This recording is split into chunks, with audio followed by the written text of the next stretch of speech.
ሰላም ጤና ይስጥልን የተከበራችሁ ውድ ተመልካቾቻችን ናው ስፖርት ጀምሯል እንግዲህ ከዚህ ሰዓት አንስቶ የተለያዩ ስፖርታዊ መረጃዎችን ወደናንተ ወደ ውድ ተመልካቾቻችን ያደረስን ቆይታ ምናደርግ ይሆናል መልካም ቆይታ ጋዜ እንዴት ነው እንግዲህ ባሳለፍነው ሳምንት በዓል ነበር ከበዓል ድባብ ነው የተመለስነው በዓል እንዴት ነበር ከበዓል በኋላ አልተገናኘንም በአጠቃላይ ሳምንቱ እንዴት ነው አንተ ጋር እንዴት ያለፈና ያለው በዓሉ በጣም ደስ የሚል ነበር ጄሪ ጎን ለጎን ደግሞ የተለያዩ የስፖርት ሁነቶች ነበሩ በሀገር ቤትም በባህር ማዶምና ጎን ለጎን እንግዲህ በተለይ ለስፖርት ተዝናኑት ወይም ደግሞ በስፖርት ራሳቸውን ለሚያዝናኑ ደግሞ ተመልካቾቻችን ጥሩ ሳምንት ነበር ማለት ይቻላል የዓለም ሀገር አቋራጭ ውድድር መድረክ ኢትዮጵያ የተሳተፈችበት በሀገር አሜሪካ ፍሎሪዳ ላይ ተከናውኖ ነበር ኢትዮጵያም ጥሩ ውጤት ማስመዝገብ ችላለች በእነዚህ ቀናቶች ውስጥ ሌላ ደግሞ የእንግሊዝ የኤፍኤ ካፕ የውድድር መድረክ የሶስተኛ ዙር ጨዋታዎችን በሳምንቱ መጨረሻ ቀናት ጀምሮ እንደዚሁ ሲከናወኑ ነበር ሌሎችም እንደዚሁ አጫጭር ስፖርታዊ መረጃዎችም የጥሪ ተጫዋቾች የዝውውር መስኮት ላይም እንደዚሁ የተመለከትንበት ነበር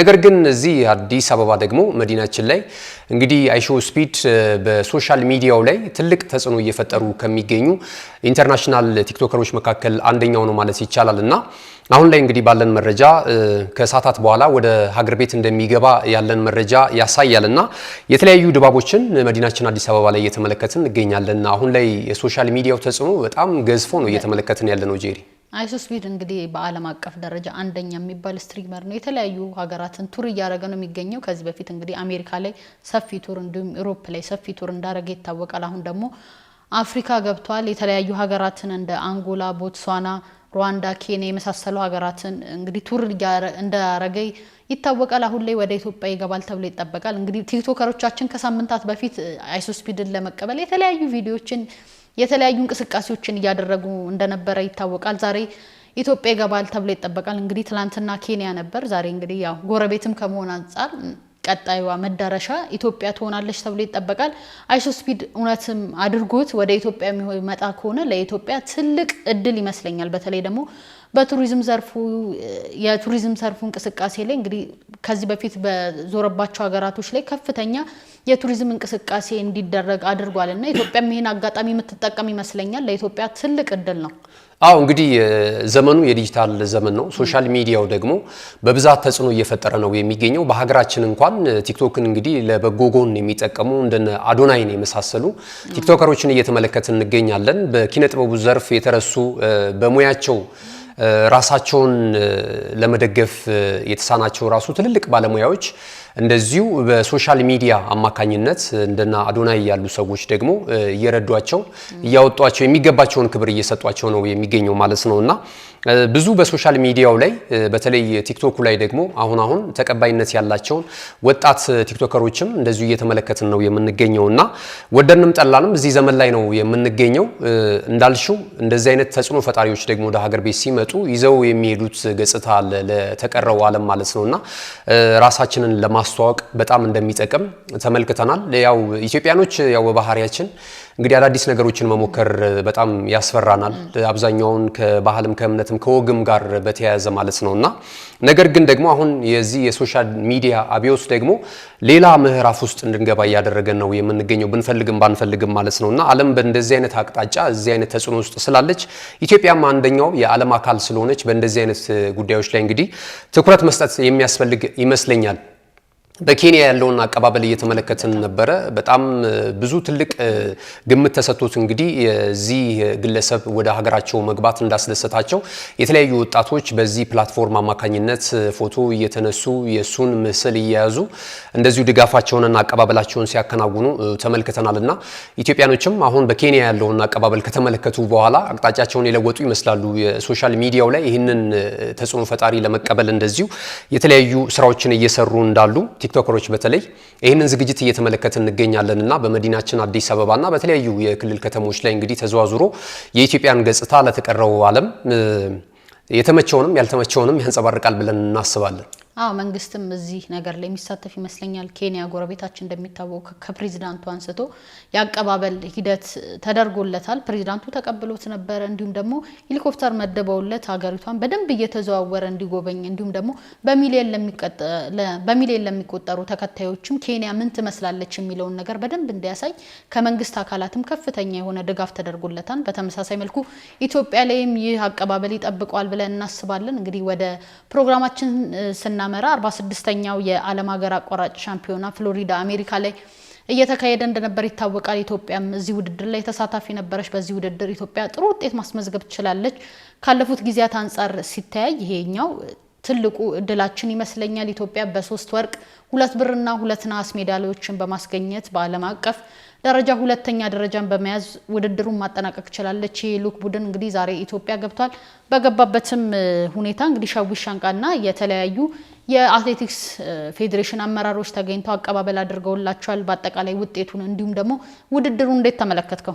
ውድድሩ በጣም ጥሩ ነበረ። በውጤት ደረጃ ከተመለከትነው እንግዲህ 7 ሜዳሊያዎችን ነው ኢትዮጵያ በዚህ ውድድር መድረክ ላይ ማሳካት የቻለችው። 2 የብር 2 የነሐስና እንደዚሁ 3 የወርቅ ሜዳሊያዎችን ማግኘት ችላለች። በጥቅሉ እንግዲህ 28 አትሌቶች ነበሩ ወደ ካምፕ የገቡት በዚህ ውድድር መድረክ ላይ ኢትዮጵያን ወክሎ ለመሳተፍ ማለት ነው በሁለቱም ጾታ። ነገር ግን 14 አትሌቶች ከቪዛ ጋር በተገናኘ ወደ ውድድሩ መድረክ ስፍራ ለማቅናታቸው የሚታወስ ነውና ይሄ ደግሞ እንግዲህ በቀጥተኛ በተመዘገበው ውጤት ላይ እነዚህ አትሌቶች ደግሞ ተጉዘው ቢሆን የተሻለ ነገር ሊያመጡ የሚችሉበትም እድል ነበርና አንደኛ ደረጃን ይዛ የምታጠናቅቅበት እድል ነበር። ነገር ግን ደግሞ አሁንም የተመዘገበው ውጤት ጥሩ ነው። ያለፉትን አመታቶች ከተመለከትን ኢትዮጵያ በአትሌቲክሱ ላይ ያናህል ውጤት እያስመዘገበች አልነበረም። የኦሎምፒክ ተከታታይ ድሎቻችን ለዚህ ምስክር ናቸው። በቶኪዮና እንደዚሁም በፓሪስ የተደረጉትን የ2020ና የ2024ቱ የኦሎምፒክ የውድድር መድረክ ተሳትፏችን በጣም አንገት በርካቶችን ያስደፋ ነበረ እና የዓለም አትሌቲክስ ሻምፒዮና የውድድር መድረክም እንደዚሁ ቶኪዮ ላይ ከጊዜያቶች በፊት መጠናቀቁ የሚታወስ ነውና በዛ ላይ የነበረን ውጤት እዚህ ግባ የማይባል ነበረ። ከዚህ ጋር ተያይዞ እንግዲህ የስፖርት ቤተሰቡ በተለይ የአትሌቲክስ ወዳጁ መላው ኢትዮጵያን ቅሬታ ውስጥ ነበረ። ይሄ ደግሞ ጥሩ የተሻሻለ ተስፋ የምንጥልበት ውጤት ሆኖ ተመልክቼዋለሁ። አንዳንድ ነገሮች ግን መስተካከል ያለባቸው ይመስለኛል። ከጉዞ ጋር በተያያዘ ቪዛን የወረቀት ስራዎችን የኢትዮጵያ አትሌቲክስ ፌዴሬሽን አስቀድሞ መስራት ያለበት ይመስለኛል። ከዛ ባለፈ ደግሞ የባህልና ስፖርት ሚኒስቴርም ለዚህ ትብብር አድርጎ ለተቋማት ደብዳቤዎችን በመጻፍ አንዳንድ የዲፕሎማሲ ግንኙነቶችን የበለጠ በማጠንከር አትሌቶች በተገቢው ሁኔታ ወደ ውድድሩ ስፍራ እንዲያቀኑ ረጅም ዝግጅት ማድረግ ያለባቸው ይመስለኛልና የሀገር ጉዳይ ነው። ብዙ ነገሮች ነው በዛ ውስጥ እንግዲህ ከፍ ብለው ሲውለበለቡ የምንመለከተው ከሰንደቅ ዓላማ ከማሸነፍ ከመሸነፍ ባሻገር ብዙ ገጽታዎችን የሚለውጥ ውድድር እንደሆነ ኢትዮጵያ በዓለም ላይ ከምትታወቅባቸው የስፖርት አይነቶች አንደኛውና ግንባር ቀደሙ አትሌቲክስ መሆኑ ይታወቃልና ለዚህ ነገር ጉዳይ መስጠት ያለባቸው ይመስለኛል። በአንዳንድ ጉዳዮች እንግዲህ ሽኩቻ እየተመለከትን ነበረ። ከጉዞ ጋር በተያያዘ አሁን የመጡ ጉዳዮችን በኢትዮጵያ ስንመለከት የኢትዮጵያ ፉትቦል ፌዴሬሽን ሊሆን ይችላል፣ የኢትዮጵያ ኦሎምፒክ ኮሚቴ እንደዚሁም የኢትዮጵያ አትሌቲክስ ፌዴሬሽን፣ ሌሎችም ፌዴሬሽኖች የልዑክ ቡድን ሲጓዝ ከጉዞ ጋር በተያያዘ የሚዲያ አካላትን ጨምሮ እነማን ይሄዳሉ፣ እንደገና ለጉዳዩ ግንኙነት የሌላቸው ሰዎች ስፖርቱን አስታከው የህገወጥ ጉዞ ያደርጉበታል እየተባለ ተጨባጭም ባይሆን እነዚህ መረጃዎች በተደጋጋሚ ፌዴሬሽኖች ላይ ሲሰነዘሩ መለከታለሁኝና ይህንን አይነት አሰራር ካለም መታረም አለበት።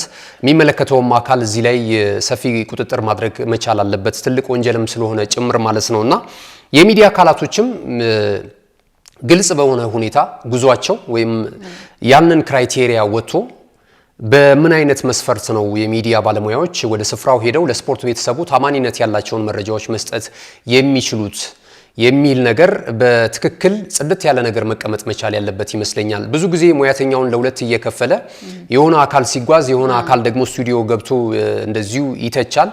እሱ ደግሞ ተረኛ ሆኖ ሲሄድ ሲያመሰግን ትሰማያለሽና ይሄ ለስፖርቱም አይጠቅምም። የስፖርት ተወዳዳሪዎቹንም እንደዚሁ ስፖርተኞቹንም የውድድር መንፈሳቸውን እንደዚሁ የሚረብሽ መስሎ ይሰማኛልና የሚመለከተው አካል በተለይ ፌዴሬሽኖች ይህንን አይነት ለሚዲያ አካላት ይህንን እድል ሲሰጡ የሆነ ነገር ማካካሻ መሆን መቻል የለበትም። ለሚያጠፉት ጥፋት እንዳይናገሩ አፍ ማስያዣ ሳይሆን ነው ደግሞ እየሆነ ያለው ብዙ ጊዜ እንደዛ ነው እየተደረገ ያለው የሆነ አካል ተቃውሞ ሲያቀርብ አፋቸውን እንዲይዙ የሆነ ጉዞ ላይ አብሯቸው እንዲሄዱ ያደርጋሉ ከዛ እነዛ ጋዜጠኞች ደግሞ ተከልብተው ያንኑ ፌዴሬሽን በደንብ ሲደግፉ ይስተዋላልና ከዚህ በፊትም በነበሩት ጊዜያት ይሄንን ነው ስንመለከት የነበረው ፌዴሬሽኑ በዚህ ሁኔታ ላይ ወጥ የሆነ አሰራር መስፈርቶች ቢኖሩት እንደዚህ አይነት ግርግሮች አይፈጠሩም ብዬ አስባለሁ ደግሞ የሚገርምሽ ነገር ጄሪ እንደተፋቀሩ አይኖሩም ብዙ ጊዜ የምመለከተው ነው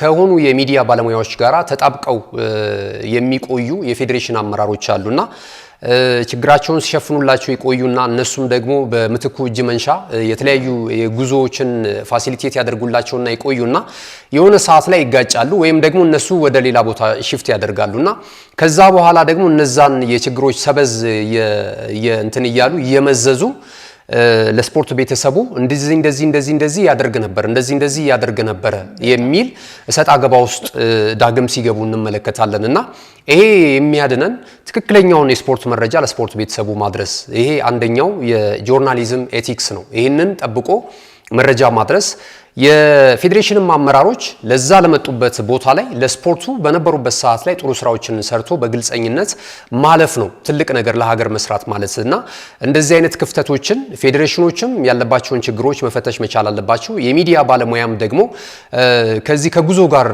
በተያያዘ ያለውን ነገር ግልጸኝነት በተሞላበት ሁኔታ መከታተል ያለባቸው ይመስለኛል ሲኒየሮች አሉ አሁን አትሌቲክስ ስፖርት ላይ የሚጽፉ እንደነ ኢሳቅ በላይን የመሳሰሉ ሌሎችም አሉ እንደነ ምስጋናው ታደሰ የመሳሰሉ ትልልቅ አትሌቶች አሉ የስፖርት ጋዜጠኞች አሉ ለዚህ ስፖርት በተለይ ደግሞ አድምቶ የሚሰሩት ውድድር ኖረም አልኖረም ጉዞ ኖረም አልኖረም ስቱዲዮአቸው ስር ለስፖርት ቤተሰቡ ታማኒነት ያላቸውን የመረጃ ምንጮች እንደዚሁ እየተጠቀሱ መረጃዎችን ሲያቀብሉ ያሉ አንጋፋዎች አሉና እነዚህ ሰዎች ገለል እየተደረጉ አሁን ላይ ደግሞ ሌሎች ሰዎች የማይመለከታቸው በሳምንት አንዴ እንኳን የአትሌቲክስ የሚዲያ ሽፋን የማይሰጡ ሰዎች ደግሞ ግንባር ቀደም ሆነው ሲናገሩ ያለውኝና በተለይ ወጣቶች እንግዲህ ሲኒየሮቻችንን ማክበር ያለብን ይመስለኛል ፕሬስ ኮንፈረንስ እንግዲህ ከመሄዳቸውን በፊት ከመሄዳቸውን በኋላ ይዘጋጃልና ከመሄዳቸው በፊት በተለይ ደግሞ የተመረጡ ሰዎች እዚህ ውድድር ላይ የሚሄዱ ሰዎች በምን መስፈርት እንደተመረጡ እዛ ደግሞ ከሄዱ በኋላ ምን አይነት ስራዎች እንደሚሰሩ ግልጽ ቢደረግ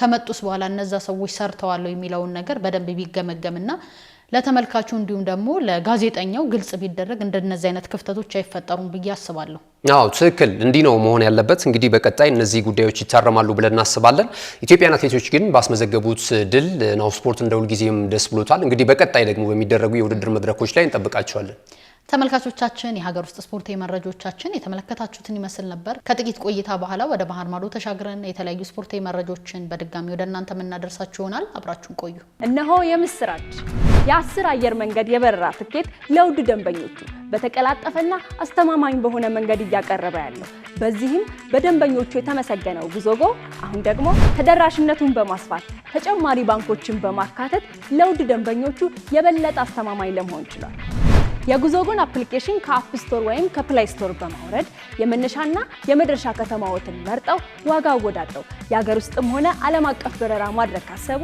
የበረራ ትኬቶን ክፍያ በአቅራቢያው በሚገኙ ባንኮች አንድም በአካል በመሄድ ወይም በኦንላይን የክፍያ አማራጮች ክፍያዎትን በመፈጸም የበረራ ትኬቶች በእጅ ያስገቡ ከዚህም በተጨማሪ እንደ ሁሉ ጊዜው ወደ ጉዞጎ የጥሪ ማዕከላችን 7473 በመደወል ከሙሉ የበረራ መረጃ ጋር የ24 ሰዓት የትኬት አገልግሎት ማግኘት እንደሚችሉ ስናበስሮ በታላቅ ደስታ ነው ለበረራው ጉዞጎ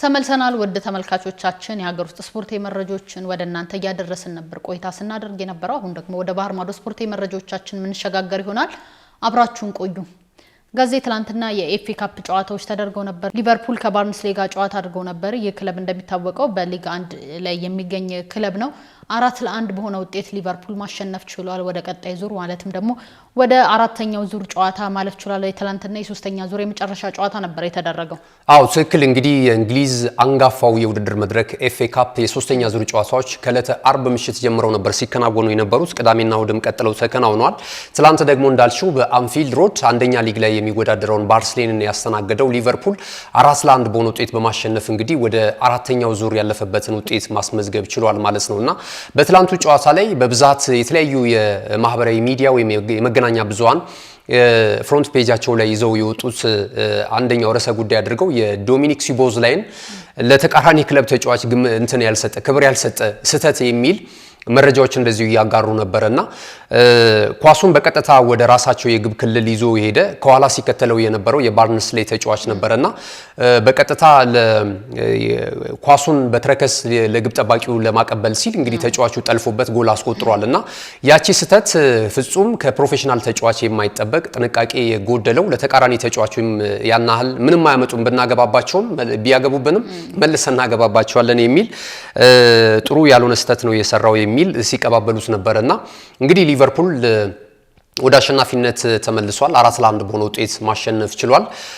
የጨዋታው እንቅስቃሴ ጥሩ ነበረ። በተለይ በሊቨርፑል በኩል ለአዳዲስ ተጫዋቾች እንደዚሁ እድል የሰጠ ነበረ። በጨዋታው እንቅስቃሴ ላይም እንደዚሁ እንደነ ፍሪምፖንግ የመሳሰሉ ተጫዋቾች ጎል ማስቆጠር ችሏል። ራሱ ዶሚኒክ ሶቦዝላይም ጎል አስቆጥሯል። ኢኪቲኬ ደግሞ እንደዚሁ ከጉዳት መልስ ክለቡን ያገለገለበት ጨዋታ ነበረ። እሱም ጎል ማስቆጠር ችሏልና ዊርትስ በክረምቱ የተጫዋቾች የዝውውር መስኮት የመጡ ናቸው። እነዚህ ሶስቱ ተጫዋቾች በተለይ ከዶሚኒክ ሶቦዝላይ ውጪ ሶስቱ ተጫዋቾች ጎል ማስቆጠራቸው የበለጠ ኮንፊደንሳቸው በቀጣይ ጨዋታዎች ላይም እንዲዳብር የሚያደርግ ነውና ትላንትና ይሄ ውጤት ተመዝግቧል። በዚሁ ግን የአራተኛው ዙር የዕጣ ድልድልም እንደዚሁ ይፋ ተደርጓል። ጄሪ አርሰናል ከዊጋን አትሌቲክ ጋር በቀጣይ እንግዲህ በአራተኛው ዙር የሚገናኝ ነው የሚሆነው። ዊጋን አትሌቲክ ከዚህ በፊት በእንግሊዝ ፕሪሚየር ሊግ የምናውቀው ክለብ ነው። አሁን በታችኛው የሻምፒዮንሺፕ እየተወዳደረ የሚገኝ ክለብ ነው። በአንጻራዊነት ከተመለከት ነው በተከታታይ ጨዋታ በዚህ የውድድር መድረክ ላይ አርሰናል እንግዲህ የታችኛው የሊግ እርከን ላይ የሚገኙ ክለቦችን ነው። ባለፈውም ፖርትስማውዝ በታችኛው ሊግ ላይ የሚወዳደር ክለብ ነው 4-1 በሆነ ውጤት ማሸነፉ የሚታወስ ነውና ይህንን ክለብ ያገኛል። አርሰናል ኤሚሬትስ ላይ ነው ይህን ጨዋታ የሚያከናውነው። ሁል ሲቲ ከቼልሲ ጋር ጨዋታውን ያደርጋል። አስተን ቪላ ከኒውካስል ዩናይትድ፣ ማንቸስተር ሲቲ ደግሞ እንደዚሁ ከሳልፎርድ ሲቲ ጋር እና ከስዊድን ታውን አሸናፊ ጋር ዛሬ ነው ጨዋታቸውን የሚያደርጉትና የዚህ አሸናፊዎች ጨዋታቸውን የሚያከናውኑ ይሆናል። በርሚንግሃም ሲቲ ከሊድስ ዩናይትድ፣ ስቶክ ሲቲ እንደዚሁ ከፉልሃም ጋር፣ ሊቨርፑል ከብራይተን ጋር የሚያደርጉት ተጠባቂ ጨዋታ ነው። ኦክስፎርድ ዩናይትድ ደግሞ ከሰንደርላንድ ጋር እንደዚሁ በአራተኛው ዙር የእንግሊዝ ኤፍኤ ካፕ የውድድር መድረክ አንድ ወር በኋላ ጨዋታቸውን የሚያከናውኑ ነው የሚሆነው። እንግዲህ እንግሊዝ ሊግ ካፕም ዛሬ ጨዋታ ይጀምራል አይደል ጄሪ? አዎ ዛሬ እንግዲህ ኒውካስልና ማንቸስተር ሲቲ ጨዋታቸውን ያደርጉ ይሆናል። የግማሽ ፍጻሜ ጨዋታ ነው የሚደረገው። እንግዲህ በዚህ ጨዋታ አሸናፊ የሚሆነው የአርሰናልና የቼልሲን አሸናፊ ለዋንጫ የሚገጥም ይሆናል። ይህ ጨዋታ እንደሚታወቀው የደርሶ መልስ ጨዋታ ነው። ዛሬ በሲቲ ሜዳ የሚደረግ ይሆናል። ዛሬ ኒውካስል ሜዳ ላይ ነው የሚደረገው በሴንት ጄምስ ፓርክ። አጠቃላይ ውድድሩ ምን ይመስላል ብለህ ታስባለህ? ከጨዋታው ምን እንጠብቅ? አሁን እንግዲህ ትልልቅ ተጫዋቾቻቸውን የሚጠቀሙባቸው ውድድሮች እየሆኑ መጥቷል። የእንግሊዝ ሊግ ካፕ ለወትሮ እንግዲህ አንጋፋዎቹ አሰልጣኞች የቀደሙት እንደነ ሰር አሌክስ ፈርጉሰን፣ አርሴን ቬንገር፣ ጆዜ ሞሪኒዮን የመሳሰሉ ትልልቅ እንደነ ቤኒቴዝ በሊቨርፑል ቤት በነበራቸው ቆይታ ከዚህ ቀደም ለወጣት ተጫዋቾች እንደዚሁ እድል የሚሰጡበት ውድድር ነበረ። አሁን ግን አብዛኞቹ ዋናው የሚባለውን ስኳድ ነው ይዘው የሚገቡት በቋሚ አሰላለፍ ውስጥ የምንመለከታቸው ማለት ነውና ይሄ የውድድር መድረክም እያደገ አሁን ላይ እንግዲህ ትኩረት እያገኘ ነው የሚገኘው የእንግሊዝ ካራባው ካፕ ወይም የእንግሊዝ ሊግ ዋን እንቅስቃሴ ማለት ነው። የሰሚ ፋይናል ላይ ደርሷል። ወሳኝ ምዕራፍ ላይ ነው የሚገኘው። ዛሬ ምሽት እንግዲህ በሴንት ጄምስ ፓርክ ስቴዲየም ደግሞ የወቅቱ የመድረኩ ሻምፒዮናው ክለብ ኒውካስል ዩናይትድ እንደዚሁ ማንቸስተር ሲቲን የሚያስተናግድበት ጨዋታ ይጠበቃል ማለት ነውና በዚህ እንቅስቃሴ ላይ ማንቸስተር ሲቲዎች ከ2020 ወዲህ ማለት ነው 2020 ላይ ነው ለመጨረሻ ጊዜ የዚህን የመድረክ የዋንጫ ክብር ማሳካት የቻሉት በአሰልጣኝ ፔፕ ጋርዲዮላ ስር። እንግዲህ ማንቸስተር ሲቲ 4 ተከታታይ ጊዜ ይህንን የዋንጫ ክብር ማሳካት ችሏል። በጥቅሉ ማንቸስተር ሲቲዎች ይህንን የዋንጫ ክብር ለ8 ጊዜያት ያህል አግኝቷል። ግን ደግሞ የበለጠ በአሰልጣኝ ፔፕ ጋርዲዮላ ስር የሚወደስለት ውጤት 2017፣ 2018፣ 2019 እና 2020 በተከታታይ 4 ዓመታት የዚህን የመድረክ የዋንጫ ክብር ማሳካት ችለዋልና የሚጠበቅ ነው። ከዛ ባለፈ ደግሞ ኒውካስል ዩናይትድ አምና ከ70 ዓመታት በኋላ ነበር የዚህን የመድረክ የዋንጫ ክብር ማሳካት የቻለው ማለት ነው። ያው አሌክሳንደር አይሳቅ በዚህ ቡድን ውስጥ በነበረበት እንቅስቃሴ ትልቅ ተጽዕኖ ፈጣሪ ተጫዋች እንደነበረ እናስታውሳለን። ወደ ሊቨርፑል ከማቅናቱ በፊት ይህንን የዋንጫ ክብር በስጦታነት አበርክቶላቸው ነበረ ወደዛ ያመራው ማለት ነውና ዘንድሮም ባክ ቱ ባክ ይህንን ዋንጫ ክብር ለማሳካት እንደዚሁ በሜዳቸው ሴንት ጄምስ ፓርክ ስቴዲየም ቢያንስ የመጀመሪያውን ዙር ጨዋታ ለማሸነፍ ወደ ሜዳ ይገባሉ ተብሎ ነው የሚጠበቀውና በዛሬው ጨዋታ ላይ የማይሰለፉ ተጫዋቾችም እንደዚሁ ቢቢሲ ይፋ አድርጓቸዋል። ማንቸስተር ሲቲ በኩል እንደዚሁ ግቫርዲዮል ጉዳት ላይ ነው የሚገኘው። ከዛ ባለፈ ጆን ስቶንስ አለ፣ ማቴዎ ኮቫቺች እንደዚሁም ሳቪኒዮን እና ሮበን ዲያዝ የማይሰለፉ ነው የሚሆነው። ለማክፓይሶቹ ደግሞ ዛሬ ግልጋሎት በጉዳት ምክንያት የማይሰጡ ተጫዋቾችም ይፋ ተደርጓል። ፋቢያን ሼር ያለ እንደዚሁ ዳምበር እና ዊሊያም ውሱላ የተባለው ተጫዋች በዛሬው እንቅስቃሴ ላይ በኒውካስል ዩናይትድ በኩል የማይሰለፉ ተጫዋቾች ሆኗል። በነገው ዕለት የሚደረገውም ጨዋታ ይጠበቃል፣ የአርሰናልና የቼልሲ ጨዋታ። እንግዲህ ያው እነሱም የግማሽ ፍጻሜ ውድድር ነው የሚያደርጉት። የሁለቱ አሸናፊዎች ለፍጻሜ የሚበቁ ይሆናል። አብዛኛውን ጊዜ እንደዚህ ቶፕ 4 ላይ የሚገኙ ክለቦች ፕሪሚየር ሊጉን ባያነሱ እንኳን የማካካሻ ዋንጫ ወይም ሊግ ካፕ ወይ ኤፍ ኤ ካፕ ማንሳት ይፈልጋሉና አሁን ላይም እየተደረገ ያለው ውድድር እንደዛ ነው የሚመስለው። ፉክክሩ ከሌላው ጊዜ አየለ ብሏል። ኮንፈረንስ ሊግም ይሰጣል ይሄ እድል። በዚህ የውድድር መድረክ ላይ አሁን አውሮፓ ቻምፒየንስ ሊግ የውድድር መድረክን ያው ከ1 እስከ 5 የወጡ ናቸው የእንግሊዝ ፕሪሚየር ሊግ ተሳታፊ ክለቦች የሚያገኙት። ከዛ ባለፈ ደግሞ ከዛ በታች የሚያጠናቅቁ የኢሮፓ ሊግ የውድድር መድረክን እንደዚሁ ተሳትፎን ያገኛሉ። ከዛ ባለፈ የኮንፈረንስ ሊግ አለና አሁን ላይ ኤፍ ኤ ካፕ ያሸነፈ ወደ ኢሮፓ ሊግ የውድድር መድረክ በቀጥታ ለማምራት በአቋራጭ ያስችለዋል። እንደዚሁ ደግሞ የእንግሊዝ ሊግ ካፕን የሚያሸንፍ ክለብ ደግሞ የኮንፈረንስ ሊግን መሳተፍ ይችላልና በተለይ የነዚህ ሚድ ቴብል ላይ ሆነው ላይ የሚያጠናቅቁ ክለቦች በአቋራጭ ይህንን የአውሮፓ መድረክ ለማግኘት ትልቅ እድል አላቸው ብለን እናስባለንና ትልቅ እድል የሚሰጥ ነው። እንግዲህ የነገውን ጨዋታ ነገ እናነሳዋለን ብዬ ነው። አርሰናል ከ32 ዓመታት በኋላ የዚህን የመድረክ የዋንጫ ክብር ለማሳካት ለመጨረሻ ጊዜ 1992 ነው እንደ ኢሮፒያን አቆጣጠር ማሳካት የቻለው። ሌላኛው ደግሞ 1986 ያሳካው ድል ነው እና ሁለት የዋንጫ ክብሮች ብቻ ናቸው በዚህ ያለው። የኤፍ ኤ ካፕን 14 የዋንጫ ክብሮችን በማሳካት እንደሚመራ ይታወቃልና እንግዲህ ይህንን የእንግሊዝ ሊግ ካፕ የዋንጫ ክብርም ዘለግ ካሉ ወይም ከ3 አስርት ዓመታት የውድድር ዓመታት በኋላ ለማሳካት አርሰናል በነገው ዕለት ከባድ ጨዋታ የሚያከናውን ይሆናል። ቼልሲም በዚህ የውድድር መድረክ ላይ ከአርሰናል የተሻለ የዋንጫ ክብር አለው። 5 ጊዜያት ያለ የመድረኩን የዋንጫ ክብር አንስቷልና የለንደን ደርቢ ነገ በእንግሊዝ ሊግ ካፕ የመጀመሪያ ዙርም ቢሆን እንደዚሁ በስታንፎርድ ብሪጅ የሚደረገው ጨዋታ ይጠበቃል። ነገ ተያያዥ መረጃዎችን ይዘን በዚህ ጨዋታ ላይ የምንመለስ ነው የሚሆነው። ወደ ሌሎች መረጃዎች ብናልፍ ጄሪ እንግዲህ ከዚህ ከሊግ ካፕ እና ከኤፍ ኤ ካፕ ውድድር ስንወጣ የዝውውር መስኮቱ እንደተከፈተ ይታወቃል። የጥር ዝውውር መስኮት እንግዲህ እንደሚታወቀው የተለያዩ ተጫዋቾች ከተለያዩ ክለቦች ጋር ስማቸው እየተነሳ ይገኛል። እንደሚታወቀው ያው ትልቁ የዝውውር ወሬም በዚህ የዝውውር መስኮት የጃቢ አሎንሶ ከሪያል ማድሪድ መባረር ይመስለኛልና እንዴት አየኸው? ያልተጠበቀ ነው። እንደሚታወቀው ከዚህ ከሱፐር ካፕ ፍጻሜ ጨዋታ በኋላ በባርሴሎና መሸነፋቸውን ተከትሎ ነው አሰልጣኙ እንዲለቅ የተደረገውና ያ አሰልጣኝ ለ8 ወራት ነበረ እዚህ ቡድን ላይ ቆይታ ያደረገው። እንዴት ነው ትጠብቀው ነበር ወይ? ያው ትክክል ነው። ያው ምልክቶች ነበሩ በተደጋጋሚኛ የምናነሳቸው ከተጫዋቾች ጋር አሰልጣኙ ያለ መስማማት፣ በዛ ላይ ደግሞ ትልልቅ ከዋክብቶችን ስትይጂ የኢጎ ጉዳይ አለ። ተጫዋች እርስ በርሳቸው በደጋፊው መካከል ያላቸው የሚሰጣቸው ክብር ያንሰኛል የሚል በቋሚ አሰላለፍ ውስጥ ለምን አልተካተትኩም፣ ለኔ ልዩ ትኩረት አልተሰጠኝም የሚል በክሊያን ምባፔና በቪኒ ጁኒየር ከዛም ባለፈ በቪኒ ጁኒየር እና በአሰልጣኙ በራሱ በጃቪ አሎንሶ ስር ያሉ ጉዳዮች እንግዲህ ሲነሱ ነበረ። ከዛም ባለፈ ባለፈው ዓመት እንደምናስታውሰው እንግዲህ ያለምንም የዋንጫ ክብር ነበረ ማጠናቀቅ የቻለው ማለት ነው። ይህንንም ነገር ይቀይራል ተብሎ ነበር አሰልጣኝ ጃቢ አሎንሶ ወደዚህ ቡድን የመጣው ማለት ነውና ከመጣ በኋላ የመልበሻ ክፍሉ ግን በጣም ከብዶታል። በእርግጥ እሱም ገና ወጣት አሰልጣኝ ነው። ከዚህ በፊት እንግዲህ የተለያዩ ክለቦች ላይም ቢሰራ የበለጠ ለሪያል ማድሪድ የአሰልጣኝነት መንበር ያሳጨው በባየር ሊቨርኩሰን ቤት የነበረው በተለይ ደግሞ በቡንደስሊጋው ምንም ጨዋታዎችን ሳይሸነፍ የቡንደስሊጋውን የዋንጫ ክብር ያሳካበት ውጤቱ ነበረ ለዚህ ክብር ያሳጨው። በእርግጥ ላለፉት 5 ዓመታት በሪያል ማድሪድ ቤት በተጫዋችነት ማሳለፍ ችሏል። ሌጀንድ ከሚባሉ ተጫዋቾች መካከል አንደኛው ነውና ይሄ ተጫዋች እንግዲህ ወደ ቀድሞ ቤቱ መጥቶ ነበር የአሰልጣኝነት መንበሩን መቆናጠጥ የቻለው።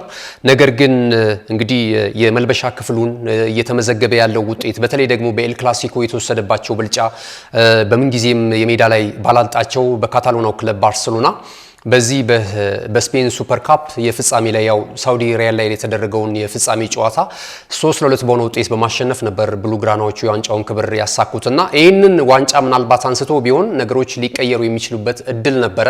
ያም ቢሆን ግን በክለቡ የበላይ አመራሮች ራዳር ውስጥ እንዳለ የተለያዩ ምልክቶችን ተመልክተን ነበር።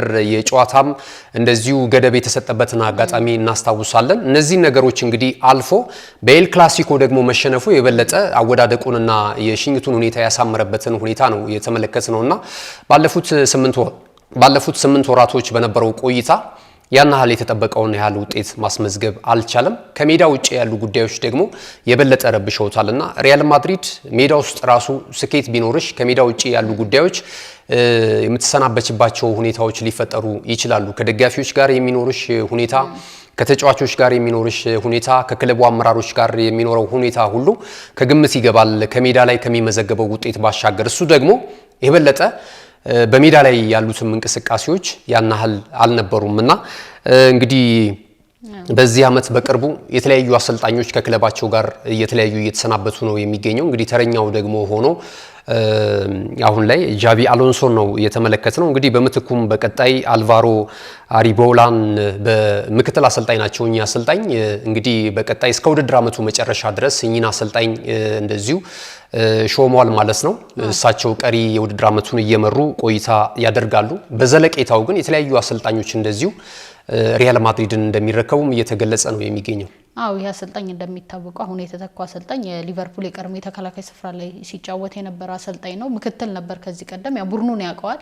ይከብደዋል ብዬ አላስብም። ግን ሪያል ማድሪድ እንደሚታወቀው ሀያል ክለብ ነውና ዋና አሰልጣኝ መቅጠሩ የማይቀር ጉዳይ ነው። ጊዜያቶችን ሊፈጁ ይችላል፣ ግን በቅርቡ ያሳውቃል ተብሎ ይጠበቃል። ሌሎችም የዝውውር መረጃዎች እንዳያስቀድመ እየነገርከን ነበርና ወደሱ ብናልፍ ያው እንግዲህ አንድ ደግሞ እንደዚሁ ከአሰልጣኝ ጋር በተያያዘ በተለይ አርሰናል ደጋፊዎች እየተበሳጩበት ያለ አንድ መረጃ እየወጣ ነው የሚገኘው። ሊያም ሮዚነር የ41 ዓመቱ እንግሊዛዊው አሰልጣኝ እንግዲህ ቼልሲን ተረክቧል እንደምታውቂው ማለት ነውና ነገ ምሽት ደግሞ በእንግሊዝ ሊግ ካፕ የግማሽ ፍጻሜ ወይም የሴሚፋይናል ጨዋታ ያከናውናሉ በስታንፎርድ ብሪጅ ከአርሰናል ጋር ማለት ነውና ያው ከጨዋታው በፊት ሁልጊዜም እንደሚደረገው ፕሬስ ኮንፈረንስ ወይም ደግሞ የፕሪማች ቆይታ ይኖራቸዋል ከመገናኛ ብዙሃን ጋርና ከነገ በስቲያ ወይም ደግሞ ትላንትና ስለተጠየቀ ማለት ነው ሮም ምሽት ከምታደርገው ጨዋታ ወይም በዚህ ጨዋታ ዙሪያ የምትለን ነገር ካለ የሚል ጥያቄ ቀርቦለት ነበር። በተለይ የአርሰናልን ጉዳይ በተመለከተ አዎ እንግዲህ ቻርልተንና አትሌቲክን አሸንፈናል። እንግዲህ በኤፍኤ ካፑ መሆኑ ነው። ከቀጣይ እንግዲህ ከአርሰናል ጋር በሚኖረን ጨዋታ ቀለል ያለ ጨዋታ ነው የምናደርገው የሚል የአርሰናል ደጋፊዎችን በጣም የሚያበሳጭ አስተያየት ሰጥቷልና ብዙዎች ፍየል ከመድረሷ ቅጠል መበጠሷ የሚል የአርሰናል ደጋፊዎች በተለይ ምስሉን እንትን እያሉ ፎቶሾፕ እየሰሩ ምናምን እንደዚህ ሲሳለቁበት ተመልክተናልና ያው ገና ነው። አርሰናል ደግሞ አሁን ያለበት ቁመና እንደዚህ አይነት አስተያየቶችን እንድትሰነዝሪ ብዙም አይጋብዝሽም። አርሰናልም ባይሆን ራሱ ሌላ በጣም ታችኛው ዲቪዚዮን ላይ ያለ ክለብም ቢሆን ለምትገጥሚው ክለብ ከበሬታ መስጠት ያስፈልጋል። አርሰናል ስለሆነ ብቻ አይደለም። አርሰናል በእርግጥ በዘንድሮ ዓመት በጣም ጥሩ ነገሮችን እየተመለከትንበት ያለ ክለብ ነው። ያለፉትንም ዓመታቶች ቢሆን ለሻምፒዮናነት ሲፎካከር የነበረ ክለብ እንደሆነ ይታወቃልና ከዚህ ጋር ተያይዞ እንግዲህ አርሰናል ደጋፊዎች እንደዚሁ ናቸው። ጭራሽ ቡድናቸውን ነክተሽ እንደዚህ አይነት ደግሞ ሀሳቦች ሲሰጡ ተመልክተናልና ይሄም ብዙዎች እየተቀባበሉት ይገኛሉ።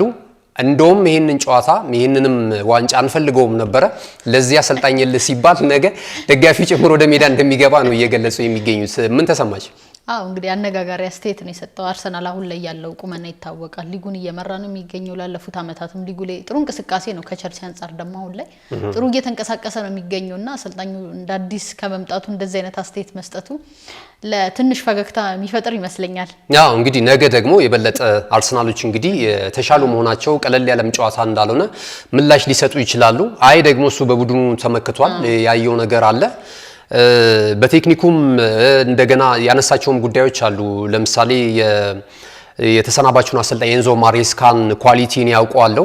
እኔ ጋር ደግሞ የሚገርም ነገር አለ፣ ነገ ሰጣችኋለሁ የሚል ነገር አለና እስኪ እንግዲህ ምሽት 5 ሰዓት ላይ በስታንፎርድ ብሪጅ የሚደረገው የቼልሲና የአርሰናል ጨዋታ እነዚህ አይነትን ጉዳዮች ይዞ ስለሚመጣ በተለይ በአርሰናል ደጋፊዎችና በቼልሲ ደጋፊዎች መካከል የሚደረገው እንግዲህ ፍጥጫ ይጠበቃል ማለት ነው። ምሽት 5 ሰዓት ላይ የምንመለከተው ነው የሚሆነው። ሌሎችን ዝውውር መረጃዎችን ስንመለከት ቶተንሃም ሆትስፐርስ እንግዲህ የሰሜን ለንደኑ ክለብ ቶተንሃም ሆትስፐርስ የአትሌቲኮ ማድሪዱን የአማካኝ ስፍራ ተጫዋች ኮነር ጋላገርን ለማስፈረም እንደዚሁ እንቅስቃሴ እያደረገ እንደሆነ እየተገለጸ ነው የሚገኘው። ከዛ ባለፈ ግን አስተን ቪላም ተጫዋቹን ለማስፈረም እንደዚሁ ፍላጎት አለው ተብሏል። እስከ 40 ሚሊዮን ፓውንድ ድረስ ለተጫዋቹ ዝውውር እንደዚሁ ወጪ ወይም ደግሞ ክፍያ እንደሚፈልጉ የተጫዋቹ ባለንብረት ክለብ አትሌቲኮ ማድሪድ ይፋ ማድረጉ የሚታወስ ነውና ምናልባት ወደ እንግሊዝ ፕሪሚየር ሊግ ግን የሚመጣበት እድል ሰፊ ስለመሆኑ እየተገለጸ ይገኛል። በሌላ መረጃ እንደዚሁ የዶነል ማለን ጉዳይ እናገኛለን። ይህ ተጫዋች እንግዲህ በሰሜን ለንደኑ ክለብ ቦሩሲያ ዶርትሙንድን ለቆ ከመጣ በኋላ የተጠበቀውን ያህል እንቅስቃሴ እያደረገ አይደለም የሚገኘው። በተለይ ደግሞ አሰልጣኝ ቶማስ ፍራንክ በቂ የመጫወቻ ደቂቃዎችም እየሰጡት አይደለም የሚገኘውና እዚህ ቅሬታ ውስጥ የሚገኘው ተጫዋች በቀጣይ ምናልባት ወደ ጣሊያኑ ክለብ ሮማ ለማምራት እንደዚሁ ንግግር እንደጀመረ ነው እየተገለጸ የሚገኘው። የጉዞና ወይም ደግሞ የዝውውሩ ሁነት የሚሆነው የመጀመሪያ ጊዜ እንግዲህ ውሰት ነው ተብሏል። በቀጣይ ግን በቋሚነት የማስፈረም እንደዚሁ አማራጮች በውል ስምምነቱ ላይ እንደሚካተቱ እንደዚሁ ተገልጿል ማለት ነውና ሮማ ማለንን ለማስፈረም ፍላጎት አሳድሯል የሚሉ መረጃዎች የተለያዩ የጣሊያን መገናኛ ብዙሃን እየዘገቡት ነው የሚገኘው። ሌላኛው እንግዲህ ሉካስ ፓኬታ የዌስትሃም ዩናይትድ ተጫዋች ነው። ይህ ብራዚላዊ ኢንተርናሽናል እንግዲህ በቀጣይ መዳረሻው ምናልባት ፍላሚንጎ ሊሆን የሚችልበት እድል እንዳለ ተነግሯል። እንደዚሁ አንዳንድ መረጃዎች እንደዚሁ አስረግጠው ነው እየገለጹ የሚገኙት ይሄ መረጃ እውን ስለመሆኑ ማለት ነው። ሌላ እንግዲህ አርሰናልን በተመለከተ ደግሞ አርሰናልም ከተለያዩ ተጫዋቾች ጋር ስሙ እየተያያዘ ነው የሚገኘው። የቦሩሲያ ዶርትሙንድን ተጫዋች የሆነውን ካሪም አዴሚን ለማስፈረም ፍላጎት አለው። ይህ የ23 ዓመት ተጫዋች እንግዲህ በቡንደስሊጋው በዘንድሮ ዓመት 16 ጨዋታዎችን አድርጓል። 4 ግቦችን ማስቆጠር ችሏል። 2 ለጎል የሆኑ ኳሶችን ደግሞ ለቡድን አጋሮቹ እንደዚሁ አመቻችቶ ማቀበል ችሏልና ከእንግሊዝ ፕሪሚየር ሊግ ተሳታፊ ክለቦች መካከል ለተጫዋቹ ፍላጎት ያሳየው አርሰናል ነው የሚል እየተገለጸ ነው የሚገኘው። ከዛ ባለፈ ግን ቼልሲና እንደዚሁ ደግሞ ማንቸስተር ዩናይትድም የተጫዋቹ ፈላጊዎች ሆነው እየተመለከትናቸው እንገኛለን እና በርከት ያሉ የተጫዋቾች የዝውውር መረጃ አሉ። ነገር ግን በምሽቱ የስፖርት ዜና ወጃችን ላይ እነዚህንና ሌሎች አዳዲስ የአጫጭር ስፖርታዊ መረጃዎችን አካተን ዳግም የምንገናኝ መሆኑን ለተመልካቾቻችን እንደዚሁ መናገር እንፈልጋለን። ገዜ ስለሰጠን ስፖርታዊ መረጃ ከልብ አድርገን እናመሰግናለን። ተመልካቾቻችን የዛሬው የና ስፖርት ቆይታችን የተመለከታችሁትን ይመስል ነበር። መልካም ቀን።